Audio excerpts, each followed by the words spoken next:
வணக்கம் ஃப்ரெண்ட்ஸ். பாக்யலட்சுமி சீரியல்ல இன்னும் எபிசோட்ல என்ன நடக்குதுன்னு பார்க்கலாம் வாங்க. பாக்யாவும் செல்வியும் கவுன்சிலரை பார்க்க நேரா போயிருக்க.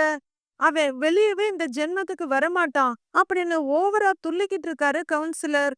நீங்க பேசுறது ரொம்ப ரொம்ப தப்புங்க சார். அவன் வாழ்க்கையே போயிடுங்க சார் அப்படின்னு பாக்யா சொல்ல, அத பத்தி எனக்கு என்னம்மா கவலை? நீங்க எம்எல்ஏ, எம்பி, அமைச்சரு, ஏன் முதலமைச்சரை கூட போய் பாருங்க. பார்த்தாலும் அவனை வெளியே கொண்டு வர முடியாது அப்படின்னு கவுன்சிலர் சொல்ல, பாக்யா ரொம்பவே அதிர்ந்து போய் பாக்குறாங்க. சார் அப்படின்னு அவங்க ஏதோ சொல்ல வர, ஏமா நிறுத்துமா, ஜெயில்ல கிடக்கணுங்கிறது உங்க பையனோட விதி. மாசத்துக்கு ஒரு தடவை வேணும்னா மனு போட்டு உங்க பையனை ஜெயில்ல போய் ஜாலியா பார்த்து கொஞ்சிட்டு வாங்க. போங்கம்மா போங்க, இங்க நிக்காதீங்க.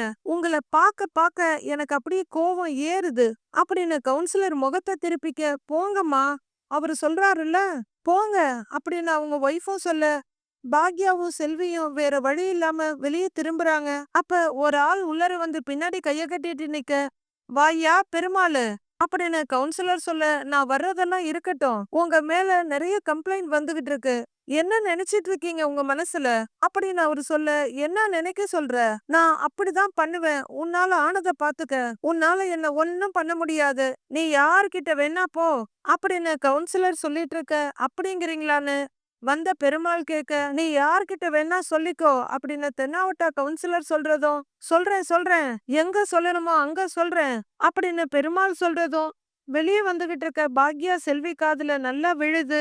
அக்கா, மனுஷனே இல்லக்கா இந்த ஆளு, குரங்கு கையில பூமாலைய கொடுத்த மாதிரி இந்த அயோக்கியன் கையில பதவிய கொடுத்திருக்காங்க.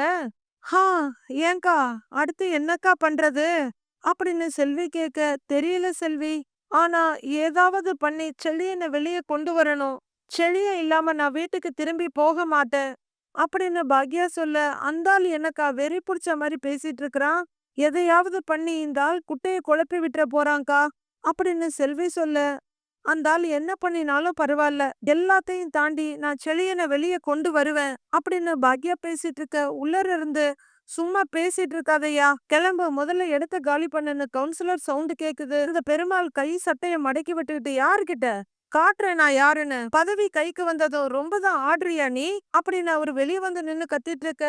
பாக்யாவும் செல்வியும் பார்த்துட்டு இருக்காங்க.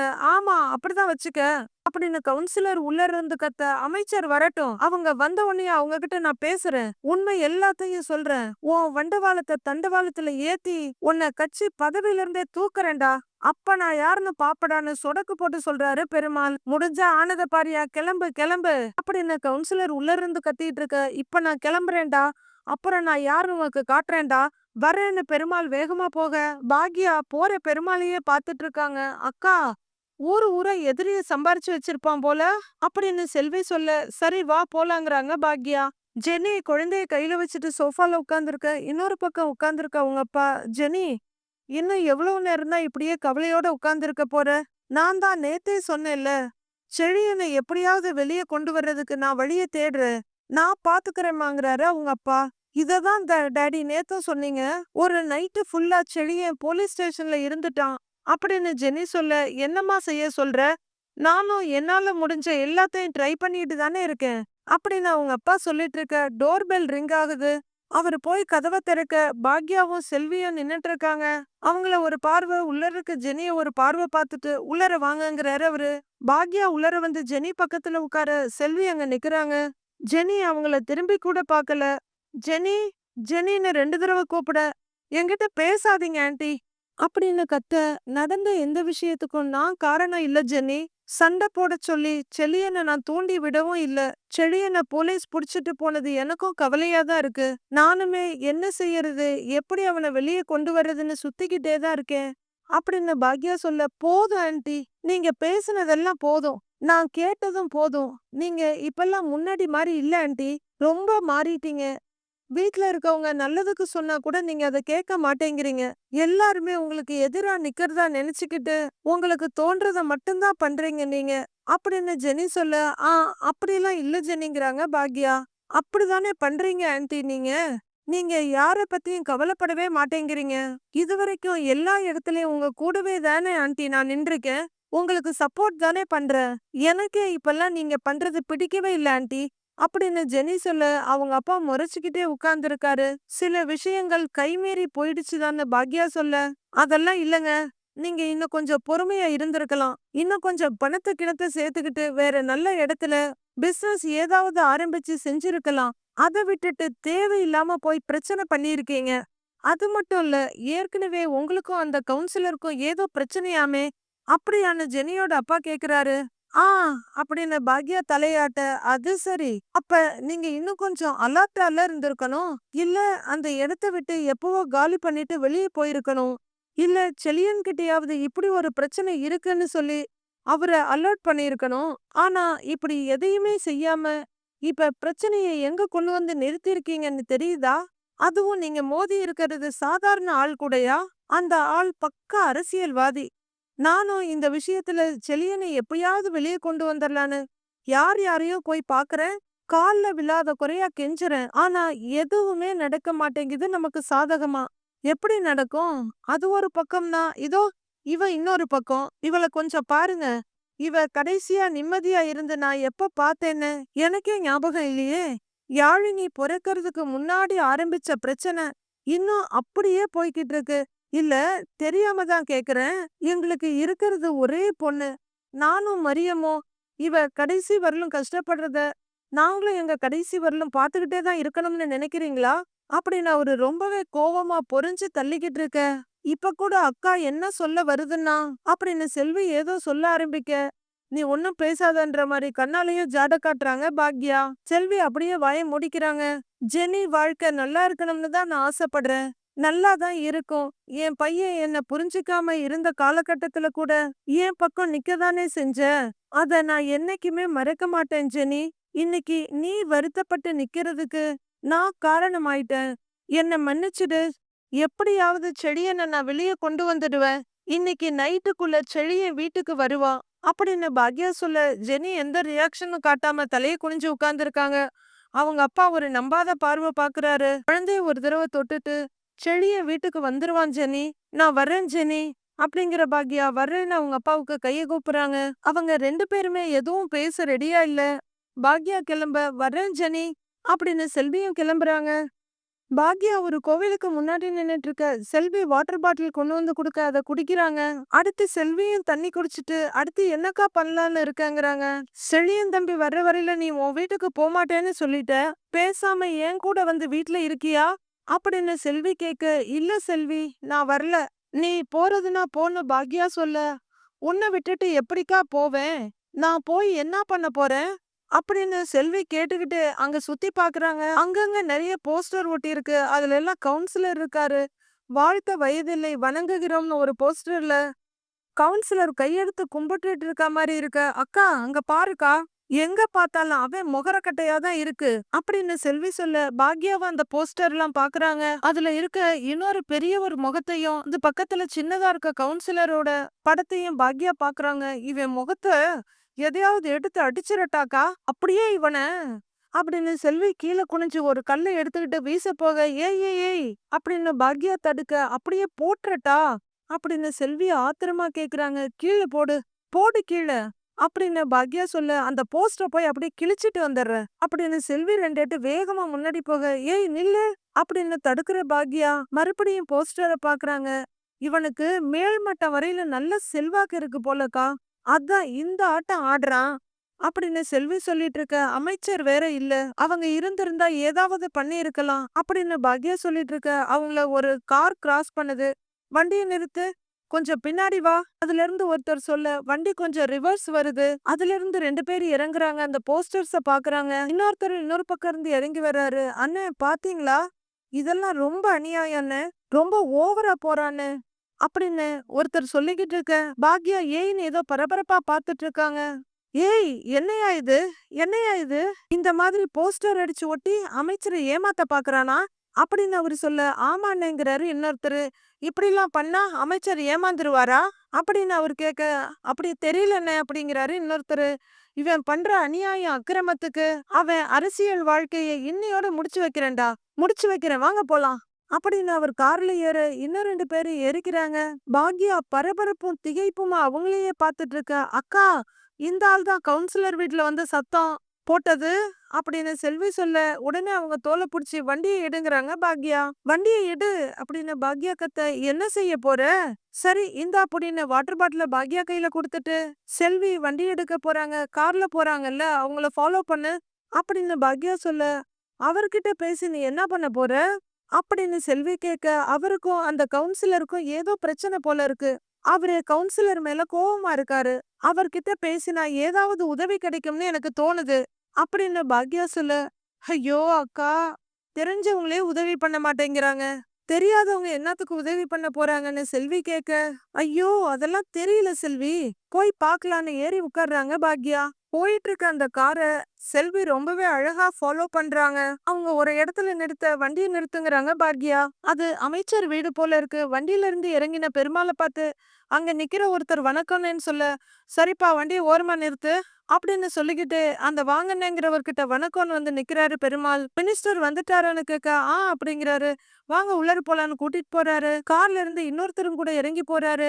அக்கா, வந்த மனுஷன் யார் வீட்டுக்குள்ளேயே போயிட்டாரு, கேட்ட கூட மூடிட்டாங்க, அடுத்து என்னக்கா பண்றது, திரும்பி போயிருவோமா அப்படின்னு செல்வி கேட்க, இது யார் வீடோ இல்ல, அமைச்சரோட வீடு, அங்க பாரு அப்படின்னு காமிக்க, அமைச்சரோட ஒரு பெரிய ஸ்டில் இருக்கு. அங்கேயும் தெய்வ சிகாமணின்னு போட்டிருக்கு. அட ஆமாக்கா, அமைச்சர் வீடுதான் அப்படின்னு செல்வி சொல்ல, நீ வண்டிய ஓரமா நிப்பாட்டிட்டு வா அப்படிங்கிற பாக்யா கொஞ்சம் நடக்க ஆரம்பிக்க, அக்கா அக்கா என்ன பண்ற, என்ன பண்ண போற நீ அப்படின்னு வண்டியை ஓரமா நிறுத்திட்டு செல்வி ஓடி வர, நம்ம ஃபாலோ பண்ணிட்டு வந்தோம்ல, அவங்க கிட்ட பேசலாம், நடந்த விஷயத்த சொல்லலாம், அவரு கண்டிப்பா ஏதாவது பண்ணுவாரு, மினிஸ்டர் கிட்ட நாம பேசுறதுக்கு ஏற்பாடு பண்ணுவாரு அப்படின்னு பாக்யா சொல்ல, அக்கா நீ என்னக்கா நினைச்சுக்கிட்டு இருக்கிற, நாம என்ன அவ்வளவு பெரிய ஆளுங்களா, நாம பேசணும்னு சொன்னோனே அப்படியே அமைச்சர் எழுந்து நின்னு வரவேற்று பேசிடுவாரா அப்படின்னு செல்வி கேட்க, எழுந்திருச்சு நின்னெல்லாம் வரவேற்க வேண்டாம், நாம பேச வந்த விஷயத்த காது கொடுத்து கேட்டாலே போதும் அப்படின்னு பாக்யா சொல்ல, அதெல்லாம் கேட்க மாட்டாருக்கா அப்படின்னு செல்வி சொல்ல, முயற்சி பண்ணி பாக்குறதுல எந்த தப்பும் இல்லையே அப்படின்னு பாக்யா சொல்ல, நடக்கும்னு நம்பிக்கை இருக்கிற விஷயத்த முயற்சி பண்ணலாம், நடக்கவே நடக்காதுன்னு தெரியுது, ஏங்கா அதுக்கு நாம முயற்சி பண்ணணும் அப்படின்னு செல்வி அழுத்துக்க, நீ போ வண்டிய ஓரமா விட்டுட்டு வா, இந்தா புடி வண்டியில வச்சிருன்னு வாட்டர் பாட்டில குடுக்குறாங்க, போ வண்டிய விட்டுட்டு வா போ அப்படின்னு பாக்யா சொல்ல, செல்வி அங்க இருக்க பார்க்கிங் ஏரியாவுல கொண்டு போய் அழகா நிறுத்துறாங்க. வா போலாம் அப்படின்னு பாக்யா நடக்க, செல்வி ஃபாலோ பண்ண, அப்ப உள்ளர ஒருத்தர் போன்ல, அமைச்சர் இன்னும் வரல, இங்கதான் வெயிட் பண்ணிட்டு இருக்கோம், நீங்க கிளம்பி வந்துருங்க அப்படின்னு சொல்லிக்கிட்டே கதவை கொஞ்சமா திறந்து அவர் வெளியே வர, அந்த கதவு கேப்ல பாக்யாவும் செல்வியும் பாக்குறாங்க. அங்க அந்த பெருமாள் நிறைய பேர்கிட்ட பேசிக்கிட்டு இருக்காரு. செல்வி அதோ நிக்கிறாருன்னு பரபரப்பா காமிக்க, ஆமாக்கா அப்படின்னு சொல்ல, பாக்யா உள்ளர நுழைய போறாங்க. அப்போ அமைச்சரோட பிஏ வாக்கி டாக்கில, ஆமாங்க சார், ஓகே சார்னு சொல்லிக்கிட்டே வரவங்க, நில்லுங்கம்மான்ற மாதிரி கைய காமிக்கிறாரு. அவரு ஓகேன்னு சொல்லி முடிச்சிட்டு, யாருமா நீங்க, என்ன வேணும், உங்களை தான் கேக்குறேன், என்னம்மா வேணும் அப்படின்னு அவரு கேட்க, சார் இது மினிஸ்டர் வீடு தானே அப்படின்னு பாக்யா கேட்க, ஆமா மினிஸ்டர் வீடு தான், மனு கொடுக்க வந்தீங்களா அப்படின்னு அவர் கேட்க, உள்ளர பாத்துக்கிட்டே, இல்ல சார் அப்படின்னு பாக்யா சொல்லிட்டு இருக்க, அதுக்குள்ள அவருக்கு இன்னொரு வாய்ஸ் வருது, ஆமாங்க சார், சரிங்க சார் அப்படின்னு சொல்லிட்டு, அம்மா மினிஸ்டர் வர்ற நேரமாச்சு, கிளம்புங்கங்கிறாரு பாக்யாவை பார்த்து. மனு ஏதாவது குடுக்கற மாதிரி இருந்தா திங்கக்கிழமை வாங்க அப்படின்னு அவர் சொல்ல, சார் அது என்னன்னா அப்படின்னு பாக்யா ஏதோ சொல்ல வர, ஏமா மினிஸ்டரோட பிறந்த நாள் விழா நடக்க போகுது, பெரிய பெரிய ஆளெல்லாம் வருவாங்க, இங்கெல்லாம் நிக்காதீங்க போங்கம்மா கிளம்புங்க அப்படின்னு சொல்ல, சார் சார் சார் சார் அப்படின்னு பாக்யாவும் செல்வியும் மாறி மாறி கூப்பிட்டுட்டு இருக்க, போங்கம்மான்னு சொல்லிட்டு அவர் கேட்டை மூடிட்டு உள்ளர போயிடுறாரு. அக்கா, மூஞ்சில் அடிச்ச மாதிரி கதவு அடிச்சுட்டு போறாரு அந்த ஆளு, இப்ப உனக்கு சந்தோஷமா, வாக்கா போலாம் வா அப்படின்னு செல்வி கூப்பிட, ஏதாவது ஒரு ஆதரவு கிடைக்காதான்னு தவிச்சிட்டு இருக்க பாக்யா, செல்வி செல்வின்னு சொல்லிட்டு இருக்க, வாக்கா வாக்கா போலாம் வா அப்படின்னு கைய பிடிச்சு இழுத்துட்டு வர, ஐயோ செல்வி என்ன நீ அப்படின்னு கூட வர்ற பாக்யா, விடு என்னன்னு கைய எடுத்துக்கிறாங்க. கவுன்சிலரை அம்புட்டு பண்ணும்போது மினிஸ்டர் எம்புட்டு பண்ண மாட்டாரு, அவங்க கிட்ட எல்லாம் பேசுறத பத்தி கனவுல கூட நினைக்காதக்கா அப்படின்னு செல்வி சொல்லிட்டு இருக்க, பாக்யா கேட்டையும் ரோட்டையும் மாறி மாறி பாத்துக்கிட்டு இருக்காங்க. என்னக்கா, உன் பார்வையே சரியில்லையே, என்ன சுவர் ஏறி குதிக்க போறியா, எக்கா செலியன் தம்பி வெளியில வரணும் தான், அதுக்காக மதில் ஏறி குதிக்கிற அளவுக்கெல்லாம் போயிடாத அப்படின்னு செல்வி சொல்ல, இல்ல செல்வி, வாசல் வழியாவே போய் மினிஸ்டரை பார்த்து விஷயத்த சொல்லலாம், அப்படின்னு பாக்யா சொல்ல, எப்படிக்கா? அந்த ஆள் தான் கேட்டுக்குள்ளேயே விட மாட்டேங்கிறானே அப்படின்னு செல்வி கேட்க, இன்னும் கொஞ்ச நேரத்துல மினிஸ்டர் வருவாருன்னு சொன்னாங்கல்ல, அப்போ முயற்சி பண்ணி பார்க்கலாம் அப்படின்னு பாக்யா சொல்ல, சரி முயற்சி பண்ணி பாப்போம். நீ நினைச்ச மாதிரி மினிஸ்டர் கிட்டயும் பேசிட்டோன்னு வை, மினிஸ்டர் நாம சொல்றத கேட்பாரா? அந்த கவுன்சிலர் அவரோட கட்சி, அவங்க ஆளுங்களுக்கு தானே அவரு சப்போர்ட் பண்ணுவாரு. சம்பந்தமே இல்லாத யாரோ ஒரு பொம்பளையோட பையனுக்கு எப்படிக்கா சப்போர்ட் பண்ணுவாரு அப்படின்னு செல்வி கேட்க, சம்பந்தம் இருக்கு சம்பந்தம் இல்லங்கறதெல்லாம் விடு, நியாயம்னு ஒண்ணு இருக்குல்ல அப்படின்னு பாக்யா கேட்க, இங்க பாரு, பதவியில இருக்கவங்க அதெல்லாம் பாப்பாங்கன்னு நினைக்கிறியா அப்படின்னு செல்வி கேட்க, அவங்களும் மனுஷங்க தானே செல்வி, பணம் வந்ததும் ஈவு இரக்கம்லாம் இல்லாம போயிடுமா அப்படின்னு பாக்யா கேட்க, இம்புட்டு பட்டுமாக்கா நீ இன்னும் மனுஷங்கள புரிஞ்சுக்கிடாம இருக்கிற அப்படின்னு செல்வி கேட்க, இங்க இல்லனா நான் வீட்ல போய் இருக்கணும், சும்மா இருக்கணும், என் பையனை வெளிய கொண்டு வர முடியலையேன்னு யோசிச்சுக்கிட்டே அழுதுகிட்டே தான் இருக்கணும். எந்த நம்பிக்கையும் இல்லாம வீட்ல இருக்கிறதுக்கு ஏதோ ஒரு நம்பிக்கையோட இங்க இருக்கிறதுல தப்பில்ல அப்படின்னு பாக்யா சொல்ல, நிக்கணும்னு முடிவு பண்ணிட்ட, சரி வா அங்க போய் நிப்போம் வா அப்படின்னு செல்வி கூப்பிட, 2 பேரும் கேட்டுக்கு நேர் எதிரில போய் நிக்கிறாங்க. நேரம் போய்கிட்டே இருக்க பாக்யா எதிர்பார்ப்போட பாத்துட்டு இருந்தது குறைய ஆரம்பிக்குது. ஏங்கா, இன்னும் எம்பட்டு நேரம்க்கா இங்கேயே நிக்க போறோம், வேற ஏதாவது வழி இருக்கான்னு பாக்கலாம் வா, வாக்கா போலாங்கிறாங்க செல்வி. இல்ல செல்வி, நமக்கு வேற வழி இல்ல அப்படின்னு பாக்யா சொல்லிட்டு இருக்க, மறுபடியும் அவரு வாக்கி டாக்கில, சரிங்க சார், ஓகே சார், நான் பாத்துக்கிறேங்க சார், ஓகே சார்னு சொல்லிக்கிட்டு வர பாக்யா வேகமா அவர் பக்கத்துல போய், சார் அப்படின்னு கூப்பிட, என்னம்மான்னு அவரு கேக்குறாரு. மினிஸ்டர் எப்ப வருவாரு அப்படின்னு பாக்யா கேட்க, மினிஸ்டரா? ஏமா அவரை பார்க்க இன்னுமா வெயிட் பண்றீங்க அப்படின்னு அவரு கேட்க, சார் ஒரு முக்கியமான விஷயம் அவர்கிட்ட பேசணும் அப்படின்னு பாக்யா சொல்ல, எதுவா இருந்தாலும் திங்கக்கிழமை வாங்கங்கிறாரு அவரு. இன்னைக்கெல்லாம் அவரை பார்க்க முடியாதுன்னு அவர் சொல்ல, ஐயையோ சார் ப்ளீஸ் சார் அப்படின்னு பாக்யா கெஞ்சிட்டு இருக்க, நகருமா, முதல்ல நகருங்க, இங்க இருந்து கார் வந்துட்டு இருக்கு, நகருங்க, இந்த பக்கம் வாமா, தள்ளி போமா, ஓரமா நில்லுமா அப்படின்னு அவர் சொல்ல, ஒரு கார் வந்து நிக்குது. அதுல இருந்து இறங்குற கவுன்சிலரையும் அவங்க அல்ல கைங்களையும் பார்த்து பாக்யா அதிர்ந்து போக, சிரிச்சுக்கிட்டே இறங்குற கவுன்சிலர் பாக்யாவ அதிர்ச்சியும் கோவமா பாக்குறாரு. என்னக்கா இந்த ஆளு இங்கேயே வந்துட்டாரு அப்படின்னு செல்வி சொல்லிட்டு இருக்க, தன்னோட அல்லக்கைய திரும்பி பாக்குற கவுன்சிலர் பாக்யாவுக்கு முன்னாடி வந்து நின்னு, கோட்டல் அம்மாவுக்கு இங்க என்ன வேலை அப்படின்னு கேட்க, நாங்க மினிஸ்டரை பார்க்க வந்தோம் அப்படின்னு பாக்யா எங்கேயோ பார்த்துட்டு சொல்றாங்க. மினிஸ்டரையா?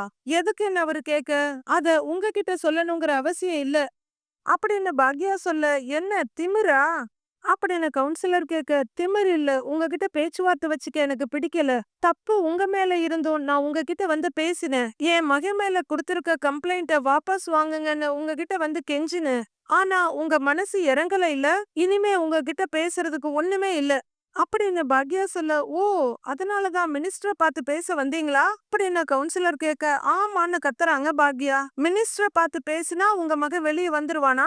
நான் யாருன்னு தெரியாம உங்க மகன் என் மேல கைய வச்சிருக்கான், விட்டுருவேனா நானு? நீங்க எங்க போனாலும் நான் விட மாட்டேன் அப்படின்னு கவுன்சிலர் கத்திக்கிட்டு இருக்க, அங்க உள்ளர நிக்கிற கூட்டம் பூரா இவங்கள சுத்தி வந்து நிக்கிறாங்க. அதுல பெருமாள் என்னடா இது அப்படிங்கிற மாதிரி அவர் பக்கத்துல நிக்கிறவரை பார்த்து ஜாட காட்டுறாரு. என் மகன் அடிச்சான்னு சொல்றீங்களே, அதுக்கு காரணம் நீங்க தானே, நீங்க பேசின பேச்சு தானே அப்படின்னு பாக்யாவும் கத்த, வாய மூடுமா, என்கிட்டயே கத்தி பேசுறியா நீ? உன் மகன் ஜெயிலுக்கு போனதுக்கு அப்புறமும் உனக்கு புத்தி வரலையா? ஒழுங்கு மரியாதை இங்க இருந்து போயிடு, இல்லன்னு வச்சுக்க உன் மகன் வெளியவே வர முடியாத மாதிரி பண்ணிடுவேன், என்னை யாருன்னு நினைச்ச அப்படின்னு கவுன்சிலர் பயங்கரமா மிரட்டிட்டு இருக்க, என்னப்பா என்ன பிரச்சனை அப்படின்னு ஒருத்தர் வந்து கேக்குறாரு. ரவுடி பயல பெத்து போட்டு வச்சுட்டு இங்க வந்து நாடகம் போட்டுட்டு இருக்குன்னு அப்படின்னு கவுன்சிலர் சொல்ல, என் மகன் ரவுடி இல்ல, ரவுடித்தனம் பண்ணினது இவர்தான் அப்படின்னு அவர்கிட்ட பாக்யா சொல்ல, பெருமாள் என்ன நடக்குதுன்னு கொஞ்சம் உன்னிப்பா பாக்குறாரு. ஒழுங்கா போயிருமா, என்ன பத்தி தெரியாது உனக்கு அப்படின்னு கவுன்சிலர் ஒரு விரல நீட்டி மிரட்ட, நல்லாவே தெரியும், மக்கள் கொடுத்த பதவிய தப்பா யூஸ் பண்ற ஆளுதானே நீங்க அப்படின்னு பாக்யா சொல்ல, ஏய் அவ்வளவுதான் உனக்கு சொல்லிட்டேன் அப்படின்னு கவுன்சிலர் கத்த, அவரோட கைய பிடிக்கிறவரு, அப்பா ஏழுமலை அமைதியா இருப்பா, அமைச்சர் வர்ற நேரம், ஏதாவது பிரச்சனை ஆயிட போகுதுப்பா அப்படின்னு சொல்ல, ஓவரா பண்ணுதுன்னு இந்த அம்மா அப்படின்னு கவுன்சிலர் கத்த, எப்பா ஏழுமலை எதுவா இருந்தாலும் அப்புறமா பேசிக்கலாம், உள்ள வா, ஏமா நீங்க போங்கம்மா, முதல்ல உங்க பிரச்சனையெல்லாம் அப்புறமா பேசிக்கலாம், ஏன்பா அனுப்புப்பா அப்படின்னு ஒருத்தர் நாட்டாம பண்ண கவுன்சிலர் பாக்யாவை முறைச்சுக்கிட்டே உள்ளர போறாரு. அவரு திரும்பி நின்னு முறைச்சுக்கிட்டே இருக்க அவங்கள 2 3 பேர் கூட்டிட்டு போறாங்க. அவங்க எல்லாம் உள்ளர போக வெளியே வர்றப்பயே ஏமா இதுக்குதான் அப்பவே சொன்னேன் கிளம்புங்கம்மா இங்க இருந்து அப்படின்னு அவரு சொல்லிட்டு திரும்ப அண்ணே பாருங்க அண்ணே ஊரெல்லாம் பிரச்சனை பண்ணிட்டு இருக்கிறான் அவன் அப்படின்னு பெருமாள் கிட்ட ஒருத்தர் சொல்லிட்டு இருக்கும் போதே அக்கா வாக்கான்னு செல்வி கூப்பிடுறாங்க எப்படி பேசிட்டு போறாருன்னு பாத்தியா அப்படின்னு பாக்யா சொல்ல வாக்கா வா போலாம் அப்படின்னு செல்வி கூப்பிட பாக்யா மெதுவா நடக்குறாங்க. இத பாக்குற பெருமாள் அம்மா ஒரு நிமிஷங்கிறாரு. 2 பேரும் அமைதியா நிக்க ஏமா உங்களுக்கும் இந்த கவுன்சிலருக்கும் என்னமா பிரச்சனைன்னு பெருமாள் கேக்குறாரு. சார் நான் உங்களை தான் பார்க்க வந்தேங்க சார். இப்ப நீங்களே வந்து என்ன பிரச்சனைன்னு கேக்குறீங்க அப்படின்னு பாக்யா சொல்ல என்னையான்னு பெருமாள் கேக்குறாரு. ஆமாங்க சார் அப்படின்னு பாக்யா சொல்ல சரி அத விடுங்க. அந்த கவுன்சிலர் ஏழுமலைக்கும் உங்களுக்கும் என்ன பிரச்சனை அத சொல்லுங்கங்கிறாரு பெருமாள். சார் நான் அவரோட வார்டுல தான் ஒரு ஹோட்டல் நடத்திக்கிட்டு இருக்கேன். ஹோட்டல் ஆரம்பிச்ச முதல் நாளே அவர் வந்து பிரச்சனை பண்ணிட்டாருங்க சார் அப்படிங்கிற பாக்யா அவங்க அங்க உட்கார்ந்து சரக்கடிச்சதையும் அட்ராசிட்டி பண்ணதையும் செழியன் வந்தது இவங்க தப்பா பேச செழியன் அடிக்க போனது செழியனை இவங்க அடிச்சது செழியனை வந்து போலீஸ் கூட்டிட்டு போனதுன்னு எல்லாத்தையும் சொல்லி முடிச்சு இப்ப என் பையன் ஜெயில்ல இருக்காங்க சார். அவனை வெளியே கொண்டு வர வழி தெரியாம சுத்திக்கிட்டு இருக்கேன் நானு. சார் மினிஸ்டரை பார்த்து பேசினா ஏதாவது நடக்குமா அதுக்கு நீங்க உதவி பண்ண முடியுமா அப்படின்னு ரொம்பவே ஆர்வமும் எதிர்பார்ப்புமா கேட்க ஒரு நிமிஷம் யோசிக்கிற பெருமாள் கண்டிப்பா பண்றேன். நீங்க இங்கேயே வெயிட் பண்ணுங்க. மினிஸ்டர் வந்துருவாரு. வந்து உன்னை பேசிட்டு உங்களை கூப்பிடுறேன் அப்படின்னு பெருமாள் சொல்ல ரொம்ப நன்றிங்க சார்னு கையெடுத்து கும்பிடுறாங்க பாக்யா. பரவாயில்லமாங்கிற பெருமாள் வாங்கய்யான்னு சொல்லி அவங்க 2 பேரை கூட்டிக்கிட்டு உள்ளர போறாரு. பாக்யா ஒரு மாதிரி பரவசமா நின்னுகிட்டு இருக்க செல்வியும் ஏதாவது நடக்குமான்னு ஏக்கமா பாத்துக்கிட்டு இருக்காங்க. உள்ளர வர கேட்டு சாத்திடுறாங்க. என்னன்னே எதிரிக்கு எதிரி நண்பனா அப்படின்னு ஒருத்தர் கேட்க இன்னியோட அவன் அரசியல் வாழ்க்கைக்கு ஒரு முடிவு கட்டுறேன் அப்படின்னு பெருமாள் சொல்ல 3 பேரும் உள்ளர போறாங்க. கொஞ்ச நேரத்துல ப்ளூ சைரன் வச்ச ஒரு கார் வர வந்துட்டாரு செல்விங்கிறாங்க பாக்யா.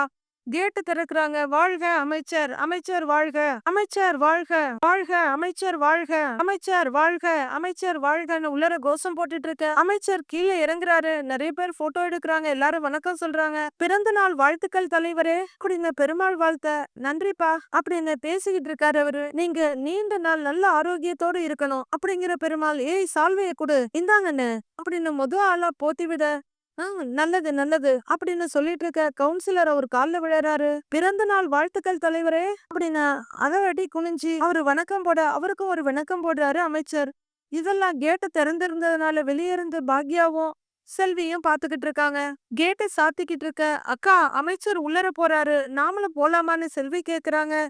தெரியலையே செல்வி நமக்கு உதவி பண்றதா சொன்னவர் வெளியில வர்ற வரைக்கும் நாம வெயிட் பண்ணி தான் ஆகணும் அப்படிங்கிற பாக்யா ஆர்வத்தோட கதவையே பாத்துக்கிட்டு இருக்காங்க. ஏங்கா அவரு பிறந்த நாள் கொண்டாட்ட மயக்கத்துல நம்மள மறந்துட்டாருனா அப்படின்னு செல்வி சொல்லு. பிளீஸ் அப்படிலாம் கேட்காதடி. அவர் வருவாரு. மினிஸ்டரை பாக்குறதுக்கு நம்மள கூட்டிகிட்டு போவாரு. நாம மினிஸ்டர் கிட்ட பேசுவோம். செழியனை கண்டிப்பா வெளியில கொண்டு வந்துருவோம் அப்படின்னு ரொம்பவே நம்பிக்கையோட சொல்ற பாக்யா. அந்த மிஸ்டர் பெருமாள் எப்ப வந்து நம்மள உள்ளர கூட்டிட்டு போவாரு அமைச்சரை பார்க்கலான்னு ஆர்வமா காத்துக்கிட்டு இருக்காங்க. மீதி என்ன நடக்குதுன்னு நாளைக்கு பார்க்கலாம் ஃப்ரெண்ட்ஸ்.